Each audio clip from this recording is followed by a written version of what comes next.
पढ़ी थी।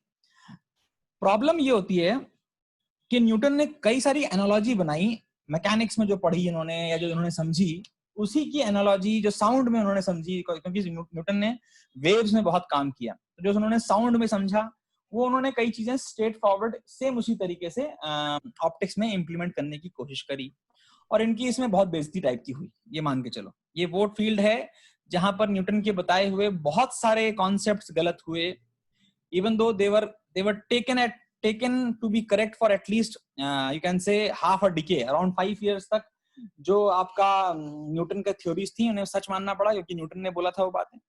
लेकिन उसके बाद जब धीमे धीमे डिस्कवरीज चालू हुई तो पता चला कि न्यूटन भाई साहब ने जो जो बकवास इस चैप्टर में करी है काफी चीजें गलत हो गई। उसका रीजन बहुत सिंपल है बेटा।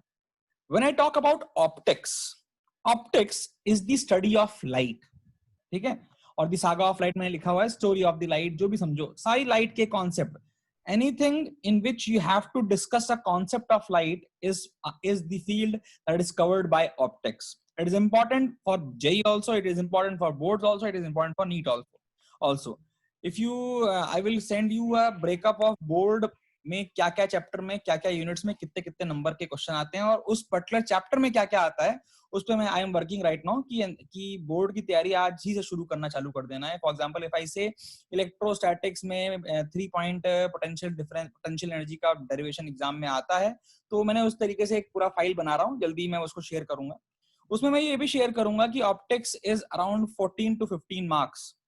Optics, when I say optics, it has two parts, ठीक है, anyhow, but it has 14 to 15 marks of 70 marks. Out of 70, 15 is around 20% or more than 20% is optics only. बोलो yes or no? Yes, sir. Yes, sir. Yes, sir. Now, the biggest problem, I must state very important thing. Normally, मैं हमेशा हर साल यही बोलता आया कि optics IIT के लिए बहुत इंपॉर्टेंट है बेटा। लास्ट 2 और 3 ईयर से आईआईटी का दिमाग थोड़ा सा अलग हो गया है। इन्होंने ऑप्टिक्स से क्वेश्चन देने कम कर दिए, काफी कम कर दिए। जहां ऑप्टिक्स एक मेजर चंक और क्वेश्चन देता था इंक्लूडिंग मैकेनिक्स के साथ, वो उन्होंने काफी कम कर दिया। क्यों कम कर दिया? उसके लिए अगर आपने मेरी डिटेल्ड एनालिसिस जो मैंने अभी नीट की इसकी आईआईटी की है, उसमें मैंने मेंशन किया है, now the paper is purely balanced. If there are 25 questions, you will get 1 question from each unit, 1 question from each unit. कुछ अच्छे यूनिट्स हैं ऑप्टिक्स जैसे, रोटेशनल मोशन जैसे, काइनेमेटिक्स जैसे, जिनमें या थर्मोडायनामिक्स जैसे, जिसमें 2 क्वेश्चन आ सकता है। Elsewise, you will surely get 1 question from each and every unit. Therefore, optics will only give you, you can say 2 questions maximum. 1 maximum. You can get 1 from ray optics and 1 from wave optics. फिर भी 8 number एक बहुत बड़ी चीज होती है, आप समझ सकते हैं आईआईटी के लिए। Similarly there will be analysis of NEET, जिस पे मैं काम कर रहा हूँ। जल्दी मैं एनालिसिस ऑफ नीट भी आपको भेजूंगा। तो अगर मैं ऑप्टिक्स के बारे में बात करता हूँ, बहुत इंपॉर्टेंट है, न्यूटन के बारे में बात करूंगा, लेकिन मैं पहले बताता हूँ ऑप्टिक्स क्या है। Optics is the study of electromagnetic wave. अब अगर आप इलेक्ट्रोमैग्नेटिक वेव का संधि विच्छेद टाइप का करें, अगर तो तोड़ें, तो इलेक्ट्रो है, फिर मैग्नेटिक है और फिर वेव है। हाँ या ना? Yes, sir. बेटा आपने इलेक्ट्रो काफी कुछ लिया है। इलेक्ट्रोस्टैटिक्स, बेसिकली इलेक्ट्रोस्टैटिक्स, और electro means electric field, something which is related to electric field defines electro.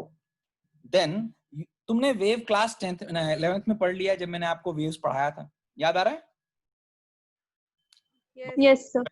Y is equal to a sin omega t minus kx या omega t sin plus kx. So k a sin omega t minus kx और a sin omega t plus kx, ये थोड़ी equation हमने waves की class 11th में पढ़ी है बेटा। और मैंने आपको पढ़ाते समय बहुत ही क्लियरली ये मेंशन किया था कि ये आपका पीछा नहीं छोड़ेंगे क्लास 12th में। जो मैंने शॉर्ट ट्रिक्स बताई थी 2 वेव्स को जोड़ने की, वो भी आपको कोशिश करके अपनी कॉपी रिफर करके उसको पढ़ना चाहिए। Not today, but let's say after 4 to 5 class, that particular mathematics will be helpful for you. आगे बढ़ते हैं। अगर मैं बात करूं, मैंने बोला इस पर्टिकुलर टॉपिक में 2 चीजें तय हैं। पहली चीज क्या है? what is optics? It is basically the study of light. तो बच्चा का क्वेश्चन दिमाग में आना चाहिए, भाई लाइट क्या है? तो लाइट बेटा, light is the part of electromagnetic spectrum. अब ये भी बहुत, हर वर्ड थोड़ा सा भारी वर्ड है। इलेक्ट्रोमैग्नेटिक स्पेक्ट्रम बेसिकली जो सन से लाइट हमें मिलती है बेटा वो लाइट नहीं है, बिकॉज लाइट केवल वो पार्ट है जो आप देख पाते हो, that means that particular part of all the waves coming from the sun, जिसमें इंक्लूडेड है ultraviolet light, you can not see those, जिसमें इंक्लूडेड है इंफ्रारेड लाइट जो भी आप नहीं देख सकते, बट आप कुछ कलर्स देख सकते हैं, विबगॉर जिसे कहते हैं, VIBGYOR, उन्हें आप देख सकते हैं। यानी वो जो पोर्शन है बेटा जिसे आप देख सकते हैं लाइट के बहुत बड़े अनंत सागर में, उसे हम उसे लाइट नहीं बोलूंगा मैं, वो पोर्शन ऑफ इलेक्ट्रोमैग्नेटिक स्पेक्ट्रम जो कि एक बहुत बड़े सागर ऑफ इलेक्ट्रोमैग्नेटिक वेव में हमें विजिबल है, उसे हम लाइट कहते हैं। इसको समझने के लिए हम इलेक्ट्रोमैग्नेटिक स्पेक्ट्रम क्या है उसको समझेंगे। For example there is a graph, मैंने इसे कहीं से चेपा हुआ है, लेकिन समझो ध्यान से। जब भी इलेक्ट्रोमैग्नेटिक वेव सन से आती हैं तो उसमें क्या क्या होता है, गामा रेज होती हैं, एक्स रेज होती हैं, अल्ट्रावायलेट रेज होती हैं, विजिबल रीजन होता है जो बहुत छोटा है, I hope you can understand, वो एरो दिखाई दे रहे हैं आपको, Yes. बहुत ही छोटा ये जो रीजन है, you can see, I will talk about this region also, but अगर आप नोटिस करें तो इतने सारे चंक में जो लाइट आ रही है, इट इज, मैंने देखो ऊपर बनाया वेव की तरह बनाई है, ध्यान दे रहे हो इस बात पे, ऊपर देखो वेव लेंथ बनाई हुई है बहुत सारी। Yes, sir. बेटा अभी हम इस बारे में बात करेंगे नहीं, जब हम वेव ऑप्टिक्स में बात कर रहे होंगे तब मैं आपको बताऊंगा कैसे light is taken to be a wave, कैसे light is taken to be a wave. लेकिन अभी याद कर लो बेटा कि लाइट बड़ी मनमौजी टाइप की चीज है, कभी वो वेव है और कभी वो रे है, वो डिपेंड करता है कि सिनेरियो कैसा है। अभी वो कैसी है इस चैप्टर के लिए, लाइट इज अ रे, right, it will only move in a straight line. लेकिन आपको दिखाई दे रहा होगा ये स्ट्रेट लाइन तो कहीं से नहीं है। Yes. तो अभी मैंने ये एक जनरल फिगर बनाया है, लेकिन मैं इसको बताने की कोशिश करता हूँ। Electromagnetic wave contains all these waves, gamma rays, X rays, ultraviolet rays, infrared, microwave, radio wave. अगर मैं ऊपर की लिमिट्स देखूं तो तुम ध्यान दोगे वेवलेंथ्स दे रखी हैं जो कि 1000 मीटर मतलब 1 किलोमीटर से लेकर के 10⁻⁻11 मीटर की रेंज में हो सकती हैं, एंड बियॉन्ड दैट आल्सो, और 1000 से भी ऊपर हो सकती हैं। तुम ध्यान दो, जैसे जैसे जैसे जैसे वेवलेंथ बढ़ती है तो हम उसको बोलते हैं, सबसे ज्यादा जो वेवलेंथ वाले वेव्स होती हैं वो बेटा कहलाती हैं रेडियो वेव्स। इसलिए आप रेडियो सिग्नल्स वगैरह दूर दूर तक, रेडियो फ्रीक्वेंसी यूज करने के लिए आज की डेट में सैटेलाइट कैमरा फोन्स भी होते हैं, पता होंगे तो रेडियो वेव, बहुत कुछ रेडियो वेव पे डिपेंड करता है, अभी इसलिए हमें बात नहीं करनी। बहुत कुछ गामा रेस पे डिपेंड करता है, they are high energy rays, जिसके बारे में भी हमें बात नहीं करनी, क्योंकि ये पार्ट आएगा मॉडर्न फिजिक्स में। ये पार्ट CBSE ने उड़ा दिया है, रेडियो वेव्स अब पढ़ना ही नहीं होता है आपको, पहले कम्युनिकेशन में ये आया जाता था। X-rays is not in the part of your CBSE syllabus, but yes, it is a very important integral part of NEET.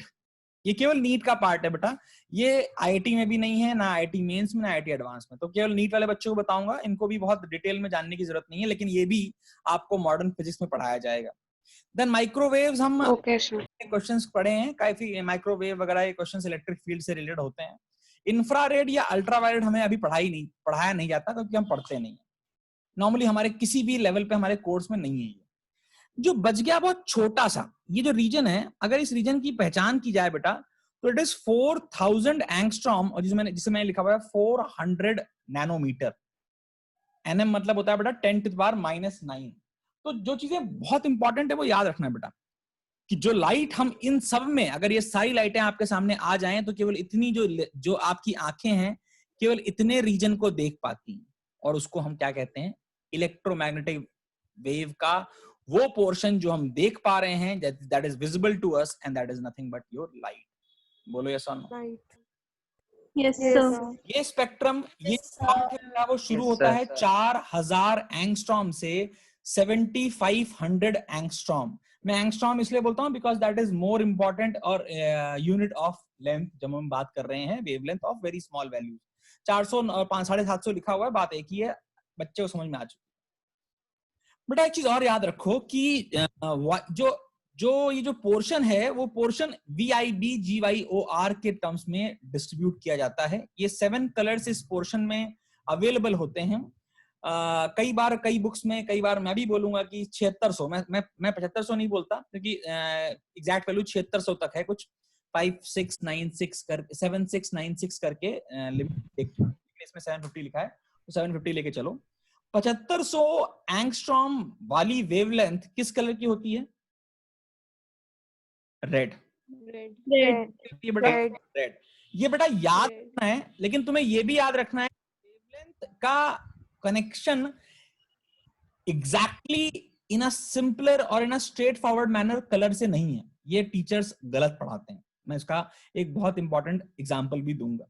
Rather 10 to the 7500 angstrom 7500 angstrom के corresponding there will be a frequency. There will be a frequency. Now that frequency, a definite frequency of light has a definite color.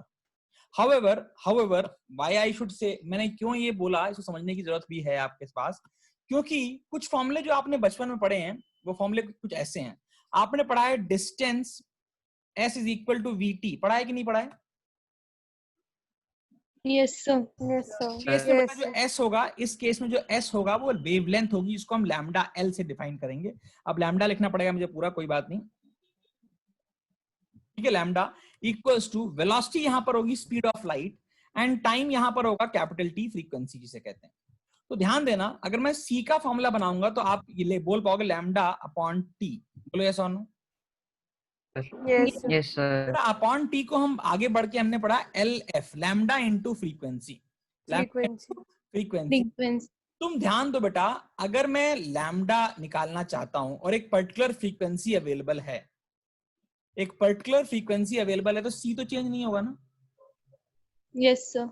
C change नहीं हो रहा है तो frequency अगर एक fix है तो वेवलेंथ भी ऑटोमेटिकली फिक्स हो जाएगी, नहीं हो जाएगी? Yes, sir.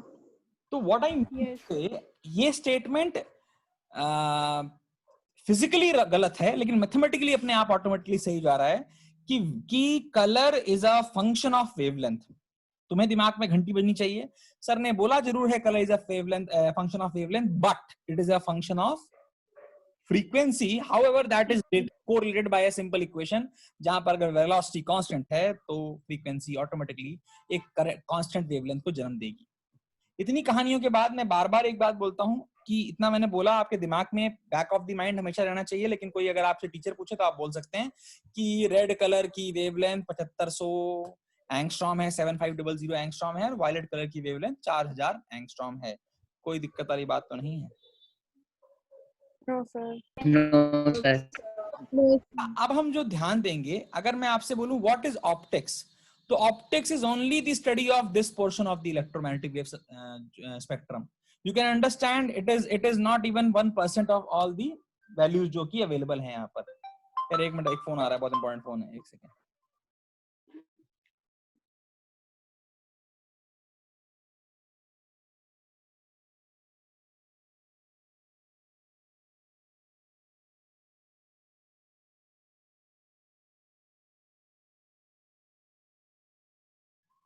बेटा मैं 1 मिनट आ रहा हूँ, ठीक है? 1 मिनट में। ये कैसे होगा? ओके सर, देखते हैं सर। तो भैया ये ऑप्टिक्स की कहानी छोटी छोटी, जो बहुत छोटे से पार्ट में है लेकिन बहुत ज्यादा वास्ट है, इसके बारे में हम पढ़ना चालू करेंगे। आगे बढ़ जाऊं मैं? Yes. Yes. Yes, sir. sir. Yes, yes. आगे बढ़ते हैं, नेक्स्ट स्लाइड देखते हैं। नेक्स्ट, अबे नेक्स्ट हो जा भाई। Optics again has two different parts, two main parts. पहला बेटा कहलाता है रे ऑप्टिक्स और दूसरा कहलाता है वेव ऑप्टिक्स। दोनों ही आपके कोर्स में है। रे ऑप्टिक्स हम डिटेल में पढ़ रहे हैं अभी। बेटा Sir, slide change नहीं हुई. हुई? नहीं. Wait. नहीं नहीं हुई. हाँ हो गई हो गई सर। ओके, अब हो गई बेटा, सबको देख लो। हो गई Yes, सर। sir. हो गई. थोड़ा सा डिले होगा बेटा, हो सकता है। Yes sir. Optics has again 2 parts, एक बेटा रे ऑप्टिक्स और एक wave optics. Again these are important, this is an important slide जो कि बहुत चीजें बोलती है। बेटा जब हम रे को मानते हैं rectilinear propagation of light, when I say rectilinear I mean to say कि light is going to only move in a straight line. If it is moving in a straight line, then only we will be studying ray optics. यहाँ तक कोई clear, यहाँ तक कोई दिक्कत तो नहीं है बेटा? No, sir. No, sir. No, sir. No, अगर sir. वेव ऑप्टिक्स, अगर हमें वेव ऑप्टिक्स कब पढ़नी पड़ेगी, यानी जब लाइट अपना नेचर ऑफ ये स्ट्रेट लाइन छोड़ करके वेव के फॉर्म में ट्रैवल करना चालू करेगी. फॉर एग्जाम्पल, अभी जैसे कि अब हम यहाँ पर नहीं कर पा रहे हैं, जो मेरा सबसे क्लासिकल एग्जाम्पल होता है, मान लो तुम क्लास में बैठे होते तो मैं तुमसे एक क्वेश्चन पूछता कि मैं अपने चेहरे को अपने हाथों से छुपा लेता और आपसे बोलता, क्या तुम्हें दिखाई दे रहा है कि सुनाई दे रहा है? क्या मैं तुम्हें सुनाई दे रहा हूँ? सुनाई दे रहा है. केवल सुनाई दूंगा, दिखाई नहीं दूंगा, क्योंकि तुम्हारी आंखें केवल सीधा देख पाती हैं. अगर मैं कमरे में चला जाऊं और वहां से चिल्लाऊं नकुल, तो तुम्हें आवाज तो आएगी, क्या तुम मेरे को देख भी पाओगे? No, sir. नहीं देख पाते हो, क्योंकि बेटा sound is a wave, it can travel, it can have multiple reflections, किसी भी कर्व सरफेस में कहीं पर भी वो आकर के वेव फॉर्म में पहुंच जाती है. बट लाइट के साथ ऐसा होता नहीं है. ऐसा नहीं होता. ऐसा नहीं होता है नॉर्मल केसेस में बेटा, ये केवल नॉर्मल केस की बात कर रहा हूं. There are some very special cases जहां लाइट अपना पाथ वेव की तरह ट्रैवल करते हुए दिखाती है, जिनको हम पढ़ेंगे वेव ऑप्टिक्स में. अभी वो समझाना पॉसिबल नहीं है, उसके लिए कोई अच्छी स्लाइड बनाऊंगा तो आपको जरूर बताऊंगा वेव ऑप्टिक्स के कुछ एग्जांपल्स. अगर आप इस समय अपने रूम में बैठे हैं और अगर आप कोई वो देख पा रहे हो, कोई ट्यूब लाइट जल रही है, ट्यूब लाइट. Yes, sir. अब आप अपनी दो आप Yes, sir. ऐसे करिए, कैसे करिए, मैं तो खुद ही लाइट में नहीं बैठा हूं, मैं कैसे दिखाऊं तुम लोगों को? एक सेकेंड. अगर आप अपने हाथ की उंगलियों को, एक सेकंड, अब देखिएगा, अगर आप अपनी हाथ की उंगलियों को ऐसे करें, बहुत एकदम चिपका लें, दिखाई दे? Yes, और sir. इसके थ्रू देखने की कोशिश Yes, sir. इसके थ्रू देखने की कोई कहाँ है भाई? ट्यूब रॉड यहाँ है. तो अगर इसके थ्रू देखने की कोशिश करें तो आपको ट्यूब रॉड में लाइनें दिखाई देंगी. कोशिश करो, दिख रही हैं क्या? एक बार अपनी उंगलियों को ऐसे करोगे तो हल्का स्पेस रह जाएगा, उंगलियों में हल्का स्पेस रहेगा, ठीक है? और उससे जब ट्यूब रॉड को देखोगे तो ट्यूब रॉड एकदम सीधी सीधी जरूर दिखाई देगी, लेकिन ट्यूब रॉड से जो लाइट आ रही होगी वो उसमें उसके बीच में शैडोज होंगी, लाइन बन रही होंगी. Yes, sir. बहुत कम लोगों को दिखाई देता है, बहुत कम लोगों को दिखाई देता है. Yes, दिखाई दे रहा है तो बहुत अच्छी बात है. yes, फिर से sir. बोल रहा हूँ, दिख रहा है. the light should be bright. If it is bright और आप ऐसे करते देखते हैं इसको, तो ऑटोमेटिकली आपको वो लाइट के बीच में लाइनें दिखाई देंगी. और अगर आप ऐसे कर देखते हैं, फॉर एग्जांपल आपने अपना हाथ ऐसे बंद कर लिया और इसके अंदर से देखने की कोशिश करो अगर, तो भी आप उसको देख पाओगे कि अंदर थोड़ा सा ब्लर हो जाता है. ब्लर मतलब कई बार लाइनें दिखाई देंगी. लाइनें गोल में दिखना बहुत मुश्किल हो जाता है नॉर्मली, इसलिए हम उंगली को ऐसे करने को बोलते हैं. नॉर्मली मैं तेरे को बताना चाहता हूं क्या हो रहा है. इंपॉर्टेंट बात ये बेटा जो पढ़ा रहा हूं मैं, wave optics is only applicable अगर जिस बॉडी पर लाइट गिर रही है उसका size comparable to the wavelength of light हो जाए. Now comparable wavelength of light, जिस हम लाइट की बात कर रहे हैं, वो है 3800 एंगस्ट्रॉम से लेकर 7600 एंगस्ट्रॉम और 7500 एंगस्ट्रॉम. मैंने शायद जो वैल्यू बोली है वो स्लाइड में नहीं थी. मैंने जो स्लाइड में वैल्यू लिखी है और जो मैं अभी बोल रहा हूँ उनमें काफी थोड़ा अंतर है, लेकिन आपको मैं जो बोल रहा हूँ वो ज्यादा इंपॉर्टेंट है. 3800 angstrom is the lower limit जिसको हम देख सकते हैं, and 7600 angstrom is the maximum limit जिसे हम देख सकते हैं. और क्या ये छोटी वैल्यूज हैं या बहुत बड़ी वैल्यूज हैं? छोटी. बहुत छोटी. 7600 into 10 to the power minus 10 metre, तुम समझ सकते हो कितनी छोटी वैल्यूज होंगी. यानी अगर यानी अगर ये ओरिफेस यानी जहां से लाइट जा रही है वो उस ऑर्डर की होगी तो लाइट अपना नेचर चेंज करके बोलती है now I will be acting like a wave. Now it is very important. कोई दिक्कत तो नहीं है? बोल बेटा. No, sir. No, sir. तो अब बेटा कई सारे फिनोमेनाज हैं. मैं इसको बंद करता हूं, रिक्वायरमेंट नहीं है. जैसे मैं रिक्वायरमेंट होगी तो मैं ऑन कर लूंगा. मैं क्या बोल रहा हूँ बेटा, कई सारे फिनोमेनाज जो आपको लाइट में आज पढ़ाए जाएंगे, आज नहीं तो आज आने टाइम में एक हफ्ते में पढ़ाए जाएंगे, वो बेटा है रिफ्लेक्शन, रिफ्रैक्शन जो आपके कोर्स में है. Then there are interference, diffraction, polarisation, ये आपके भी कोर्स में. मैं आपको ये बोलना चाहता हूं, इसके अलावा मैंने कुछ और चीजें भी लिखी हुई हैं, उसके बारे में बात करता हूं. रे ऑप्टिक्स इज वो सिनेरियो जब लाइट सीधे सीधे जाती है, यानी अगर आप यहाँ बैठे हैं और कहीं ऐसी लोकेशन पे देखना चाहते हैं जो जो आपकी लाइन ऑफ साइट में नहीं है तो आप उसे देख नहीं पाएंगे। बोलो यस और no. Yes, Yes. sir. Yes. आप सन को देख सकते हैं, आप मून को देख सकते हैं, which are millions of kilometres away from you, but आप अपने घर के दूसरे घर के अंदर कौन बैठा है उसको नहीं देख सकते, because light can not bend and go there. बोलो यस और no. Yes, sir. Yes, sir. ये बड़ी इंपॉर्टेंट कहानी है कि लाइट कितनी जबरदस्त तरीके से बिहेव करती है, कब वो रे है, कब वो वेव है। इस पर मैं एक पूरी लेक्चर सुनाता हूँ कि रे और वेव के बीच में बड़े भयंकर लड़ाइयां हुई। अलग अलग लोगों ने अलग अलग लाइट का नेचर देखा। कई लोग बोलते हैं रे है, जैसे जिसमें परम साइंटिस्ट जो है न्यूटन बाबा हैं, उन्होंने कहा कि लाइट रे है, और एकदम खूंटा गाड़ दिया कि लाइट रे है और रे ही है। अब रे है बोलना सही है, लेकिन ये बोलना कि रे ही है वो गलत रहता है। यानी यू आर कैटेगराइजिंग कि भैया रे ऑप्टिक्स में, मतलब लाइट ऑप्टिक्स में हम केवल रे ऑप्टिक्स पढ़ेंगे, वेव ऑप्टिक्स जैसी कोई फिनोमिनल लाइट कभी देगी ही नहीं। ये बात उन्होंने बोली और दसियों साल तक ये बात मानी गई कि लाइट इज ओनली अ रे, light can only be in a move in a straight line. ये न्यूटन की एक बड़ी इंपॉर्टेंट किताब बेटा, उसका नाम है ऑप्टिक्स, न्यूटोनियन ऑप्टिक्स। उसका कुछ जर्मन में किस लैंग्वेज में नाम है, एनीबॉडी वांट्स टू रीड तो वो मेरे पास गूगल ड्राइव में सेव भी है। न्यूटन की एग्जैक्ट वो किताब जहां पर न्यूटन ने ऑप्टिक्स की बहुत सारे लॉस के बारे में बात की। बहुत सारे लॉ सही हैं और बहुत सारे लॉ गलत भी हैं उसके अंदर, जिनके बारे में हम over a period of time का बात करेंगे। लेकिन अगर मैं बात करता हूं केवल रे ऑप्टिक्स की, बच्चा तो यह पता होना चाहिए कि रे ऑप्टिक्स यानी कि light is travelling in a straight line, can explain reflection, can explain refraction, can explain image formation, can explain photo electric effect. Photo electric effect के लिए किसी साइंटिस्ट को नोबेल प्राइज मिला था, अगर आप नाम जानते हो तो बहुत अच्छा लगेगा मुझे। फोटो इलेक्ट्रिक इफेक्ट के लिए किसी साइंटिस्ट को नोबेल प्राइज मिला था, जबकि उस साइंटिस्ट, मुझे पता है। गूगल कर लिया? गूगल नहीं करना कोई जान। Albert Einstein. Albert Einstein, very good, सही जवाब बेटा। Albert Einstein fellow has given many other remarkable you can say theories, but he got the Nobel Prize।